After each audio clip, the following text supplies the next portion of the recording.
Bah alors les fafounés? Je croyais qu'on pouvait et même qu'on devait rire de tout.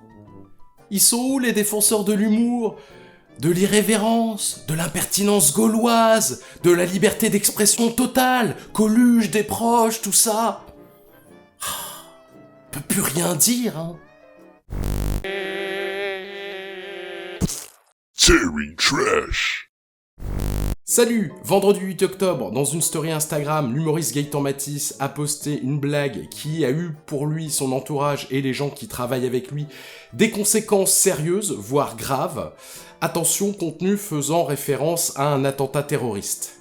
Si j'avais une machine à voyager dans le temps, je bookerais le Bataclan pour la soirée du 13 novembre 2015 afin d'y organiser une soirée rencontre entre Éric Zemmour et son public. Voilà, merci d'avoir suivi ce tuto comment faire sauter la monétisation d'une vidéo YouTube. Alors, attention, si vous voyez des pubs sur cette vidéo, ça veut pas forcément dire qu'elle est monétisée et que je touche de l'argent. Démonétiser, ça veut dire que YouTube a jugé que cette vidéo n'était pas adaptée aux annonceurs, mais pour autant, ils peuvent quand même passer des pubs dessus. Bon, c'est plus compliqué que ça, ok ? Avant de commenter les réactions de Zemmour et de son fan club, mettons plusieurs choses au clair, parce que je connais la mauvaise foi de certains. Donc désolé pour les gens qui n'ont pas besoin des précisions qui vont suivre, mais vu ce que c'est pris Gaëtan Matisse et vu ce que je me prends de la part de la fachosphère en ce moment, vous m'excuserez de prendre certaines précautions. Donc, je ne suis pas Gaëtan Matisse. Je sais, aucun risque de nous confondre, je suis beaucoup plus beau gosse. D'ailleurs, on nous a déjà vus dans la même pièce, donc il y a des éléments pour prouver que nous sommes deux personnes différentes.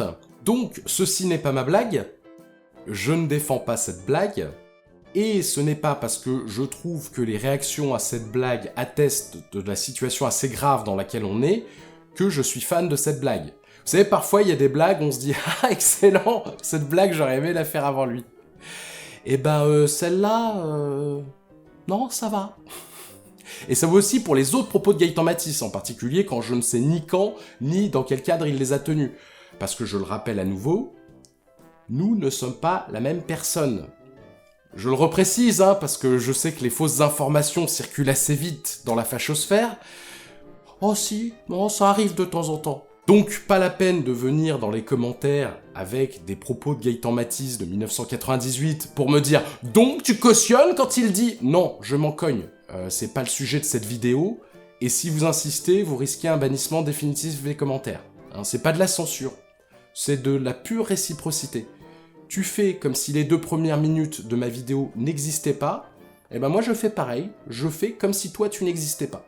Ceci étant dit, cette blague est-elle insensible vis-à-vis des victimes des attentats du 13 novembre 2015 ?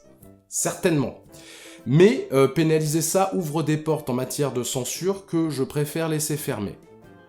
Cette blague était-elle irresponsable ? Je pense que oui, mais il me semble que Gaëtan Matisse reconnaît lui-même tout ça. D'ailleurs, anecdote, est-ce que c'est un instant drama ?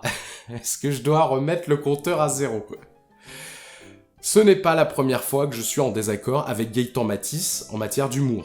Je l'ai banni de ma page professionnelle il y a 2 ans et demi, mais je ne vais pas vous expliquer dans le détail pourquoi, parce qu'il prend suffisamment cher actuellement. Dans les grandes lignes, j'ai partagé quelque chose de sérieux, je l'ai averti de ne pas plaisanter sur le sujet, auquel cas je serais contraint de le bannir. Il a quand même fait dans la provocation, je l'ai banni. Voilà, je fais ce que je dis. Sauf sortir des vidéos en temps et en heure, un peu d'autodérision. Malgré ces désaccords, j'estime que j'ai de bonnes relations avec Gaëtan Matisse, et je sais qu'il va être tentant pour les fafounés complètement endoctrinés par leur fafluenceur préféré d'ignorer cette information pour ne pas ressentir de la dissonance cognitive, non, c'est pas possible, parce que Franck Brusset, c'est un sale gauchiste qui traite tous les gens pas d'accord avec lui de facho, et il refuse de discuter, donc c'est pas possible qu'il ait bonne de relation avec quelqu'un à qui il est pas d'accord. Donc, je vous redonne cette information, et avec un certain plaisir, on va pas se mentir, je vous étale bien votre dissonance cognitive sur la tronche. Ah, attends, il reste un petit bout où il n'y en a pas, voilà. Malgré ces désaccords, j'estime que j'ai de bonnes relations avec Gaëtan Matisse. Maintenant, ce qui m'intéresse, c'est pas de faire le procès de Gaëtan Matisse ou de juger la cohérence de son discours au fil des années, les fans de Zemmour et certains grands médias ont déjà fait ça avec une énorme partialité. J'aimerais consacrer les quelques minutes de vidéo que je produis par semaine à faire autre chose qu'aboyer avec la meute, hein. Merci de respecter ça. Ce qui m'intéresse en premier lieu, c'est de rire en montrant à quel point Zemmour et sa clique ont des principes à géométrie variable et sont capables de faire exactement ce contre quoi ils prétendent lutter. Hein, les fafounés? La tartufferie, Molière, tout ça, hein? Vous qui êtes si attachés à la culture ancestrale de la France. Restez, vous allez en avoir de la langue de Molière. Donc réaction de Zemmour le lendemain sur Twitter et le même discours tenu aux médias qui lui tendent le micro. Cet, entre guillemets, humoriste, ami de Yacine Bellatar, souhaite le massacre par des djihadistes de tous ceux qui me soutiennent.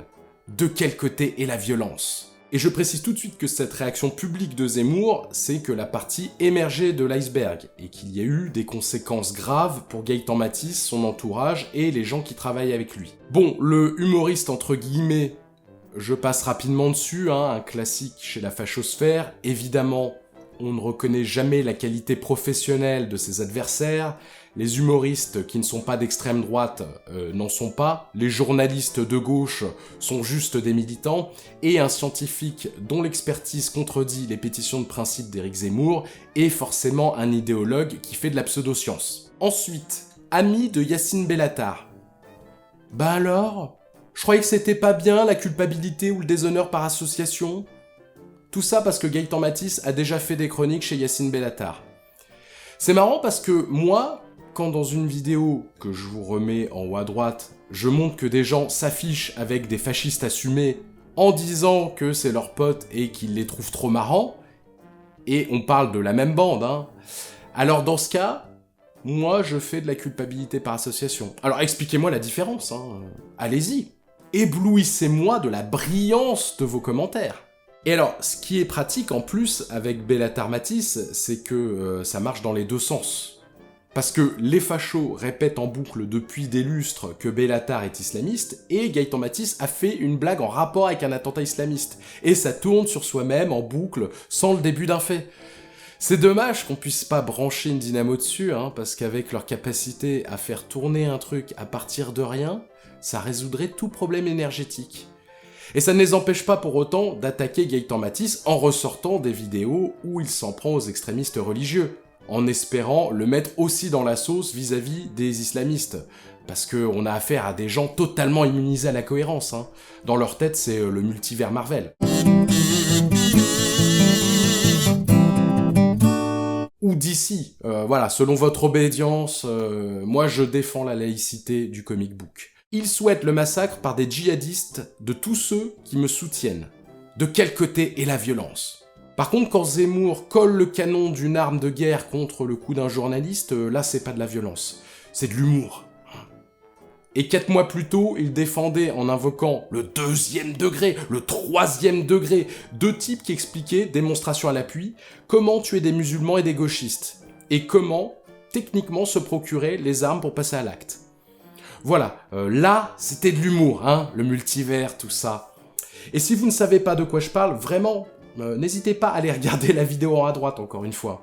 À tous les énormes cerveaux qui seraient tentés d'analyser les deux situations en miroir l'une de l'autre, comme si c'était exactement la même chose. Oui, de toute façon, à l'extrême droite ou à gauche, c'est pareil, ça se menace mutuellement de mort et ça joue les victimes. Je parle des très très gros cerveaux, hein. Ils sont neutres, apolitiques, au-dessus de tous ces enfantillages. Ils l'évitent même, hein, physiquement, minimum 20 cm au-dessus du sol. À tous ces gens-là, j'aimerais transmettre une information qu'ils n'ont peut-être pas. Les machines à remonter dans le temps n'existent pas. Je vous laisse quelques secondes, le temps d'encaisser la nouvelle, hein. Et c'est pas tout, hein, donc accrochez-vous pour la suite. Donc les machines à remonter dans le temps n'existent pas.